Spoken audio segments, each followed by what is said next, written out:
Hello, everybody. Welcome to Talk Story to Me Studios. I am your host, Griot Josh. Today, we launch a new series called What If? Basically, sometimes I watch things and I think, what if something else happened? It's pretty straightforward. And so basically, recently, I was watching The Incredibles and I had a huge what if occur to me, and it's a little dark. It's definitely a little dark, but I find it interesting, and I think you'll find it interesting as well. So please join me as we launch What If the series with this first episode about The Incredibles. There's a scene where Mr. Incredible, he's strung up, and Mirage walks by and he grabs her. He looks at Syndrome, he's like, "Release me! Now!"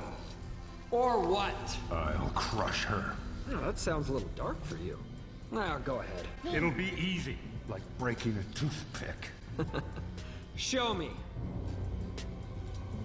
So obviously, in the regular version of this movie, Mr. Incredible was like angry, and then he lets her go. Because he's good. Because he's Mr. Incredible. And then the family comes and he realizes that they're alive and blah, blah, blah, blah, blah, blah. We know that story. But in that moment, I was wondering, what if he actually killed her? Obviously, we are not advocating woman abuse or murder. We're just telling stories here. We're playing with different stories, and sometimes in stories, people die. So in this version, I was like, well, what would happen?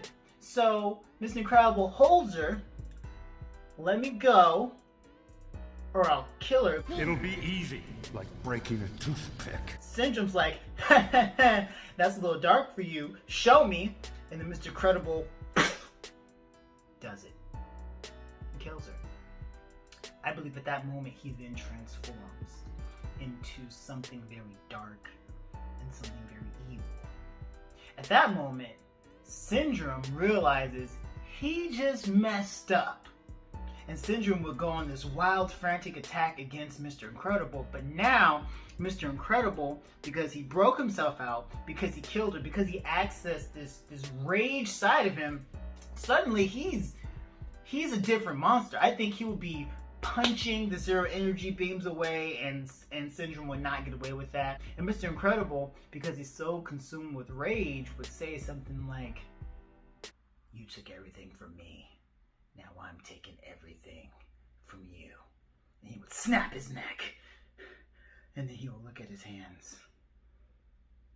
And he would look at the dead body of Mirage.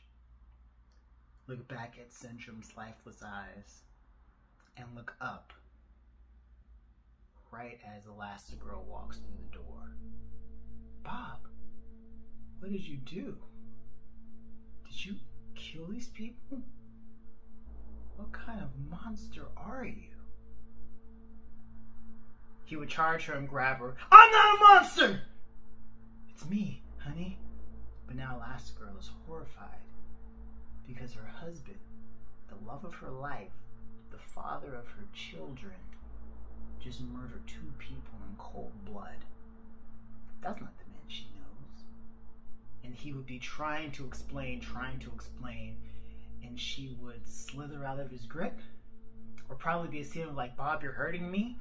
And he's like, "I did this for you. I thought you were dead." Something like that. And then she would slither out of his grip.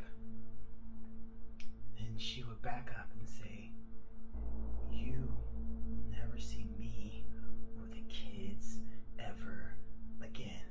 Of course, at this point, that would only further enrage him. And because he's so out of his mind with rage and so like, you know how dopamine is for regular people? You just feel like, oh my gosh, I can do anything. Imagine dopamine in the body of somebody like Mr. Incredible. Like, he would just be raged out, like, ah! And so he would charge her, and so she would do some slick Elastigirl tricks, and then she would find the kids and be like, "Your father isn't your father anymore. He's somebody that we have to take down. But right now, we have to escape." And so you do the same exact thing. He's running through trying to get past whatever trap Elastigirl set for him. Elastigirl and the kids run to the rocket. They get in the rocket and then fly away. Okay? And so they disappear. And Mr. Incredible goes back to Syndrome's lair, throws the bodies into the ocean, sits down at the computer. And now the next movie is basically he's trying to find his kids. His plan is He's gonna kill Elastigirl, take his kids by force, and raise them so that no one can ever hurt them again. Woo! Yes, I know it was dark. I told y'all it was dark, but you know, I was just wondering, it was like, well, what would have happened? What would have changed if he would have killed her in that moment? So that's my What If the Series entry for today. I have another one that's dark in a tragic sort of way, and it's near the end when all the Incredibles, when the whole family and Frozone, they're back in the city finding the robot, and the robot smashes down on top of Dash and Violet, and he smashes down and breaks the shield, and then he goes up and it looks like he's about to come down and smash the kids, but then Mr. Incredible runs over and catches it. What if Mr. Incredible didn't get there in time? What if they did all this, they finally made it back, and the robot came up and smashed them, and Dash and Violet are killed instantly? What's the story then? Again, it's a little dark. We won't go down that road today, but yeah, just a little What If series. So some of them are tragic, some of them are happy, some of them are dark. So yeah, talk story to me, baby. Talk story to me.